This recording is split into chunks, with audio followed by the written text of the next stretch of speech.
What's up, you guys? Welcome back to Sinister Bunny Studios, your go-to channel for heavy metal content. And today, I'm going to be talking about how the Devin Townsend convinced me to buy the Shure SM7B that I'm talking to you on right now. Alright, you guys, so as you can tell, I am talking to you on a brand new piece of gear. It's the Shure SM7B cardioid dynamic microphone.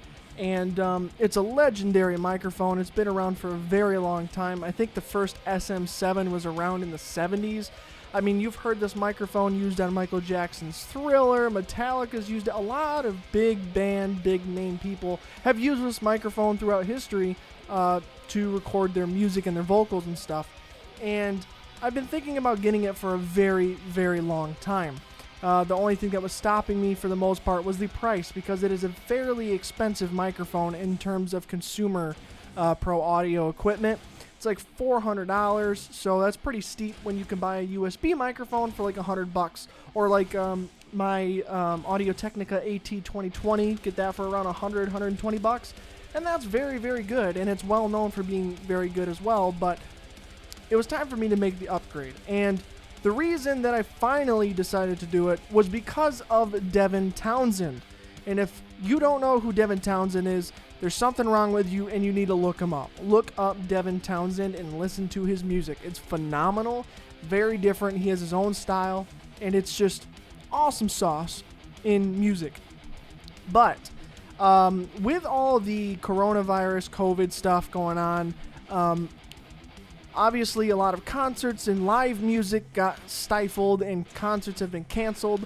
I had tickets to see Devin Townsend and tickets to see Tool a couple months ago, and both have been, the Tool got canceled and Devin Townsend was postponed, so I'm still waiting to see if that gets rescheduled.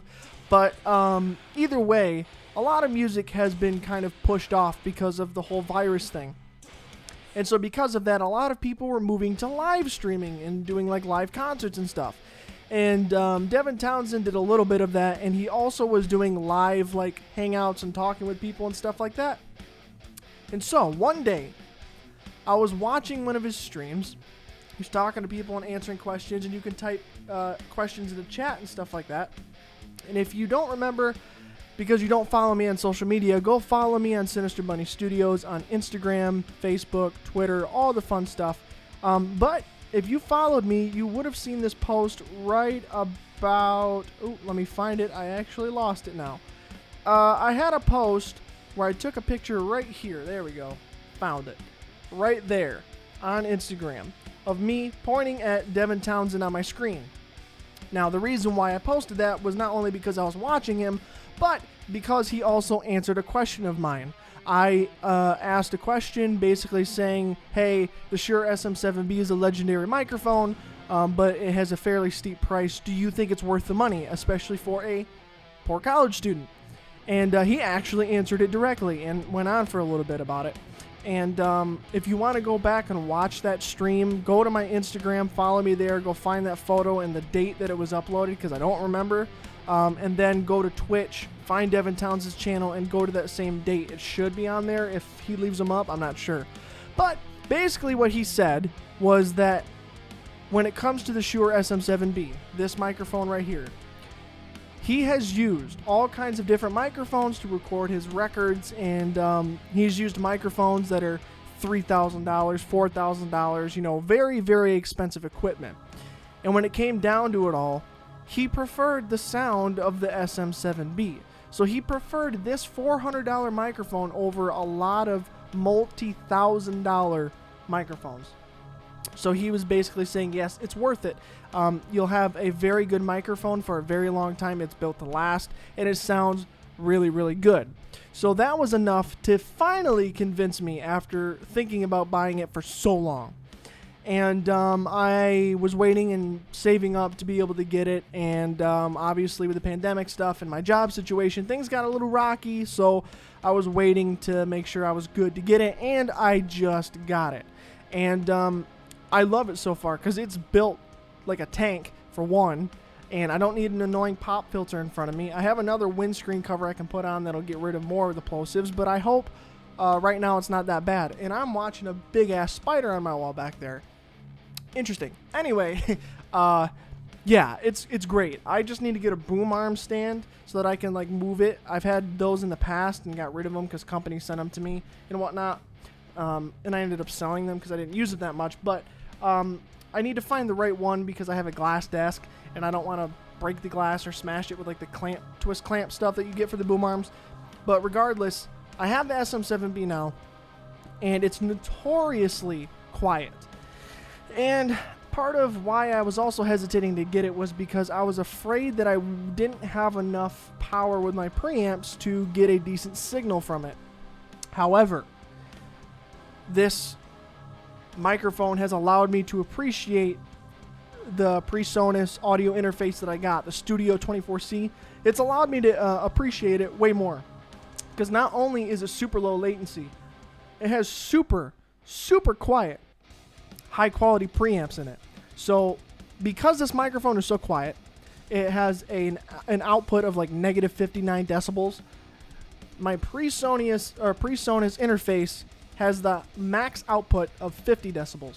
So the input that I have for this mic is cranked at 100%, and I'm peaking at maybe negative 12, negative 6 decibels, which is around where I would want to record anyway, but it's at 100%.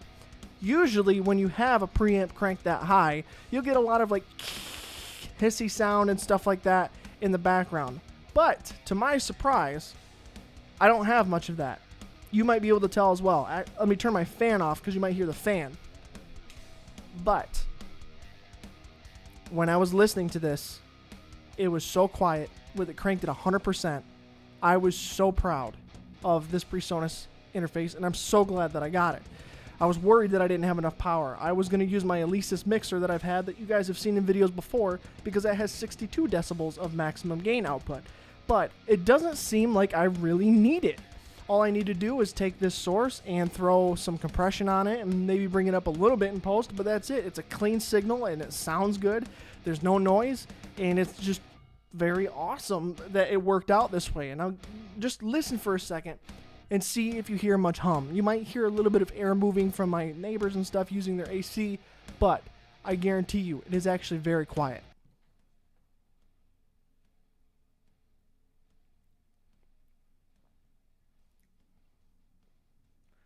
You see how quiet that is? So I am happy, and I guess I want to indirectly, because he'll never see this, thank Devin Townsend for turning me on to this microphone as a final straw that made me finally decide to actually go for it.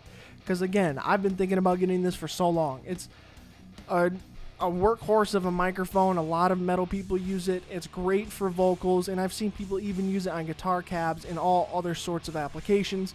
And obviously you see famous people like Joe Rogan using it on his podcast and all sorts of amazing people using this microphone.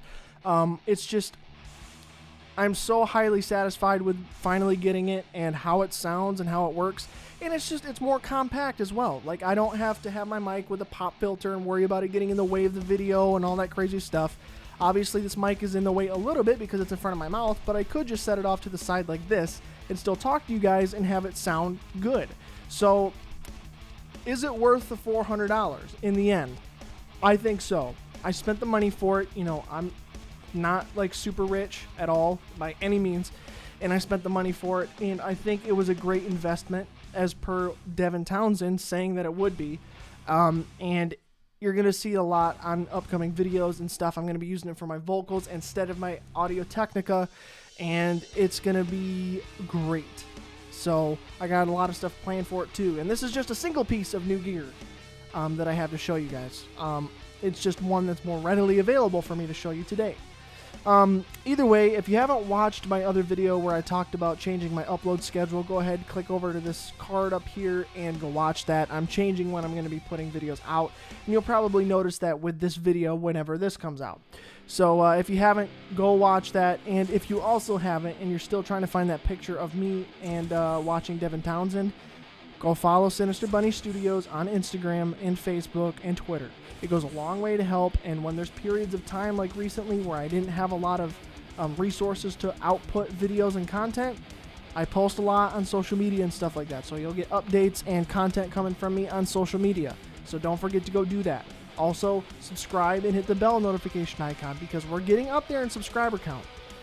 And only about a quarter of you have the notifications turned on and whatnot. So definitely do that so that you know when videos come out, especially with my upload schedule changing.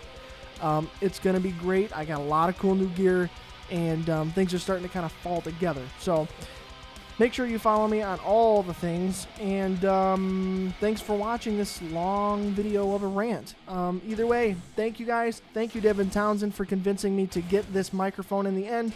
And let me know what you guys think of how it sounds. And I'm going to move on. So thank you guys so much for liking, commenting, and subscribing. And I will see you in the next video. Stay metal, my friends.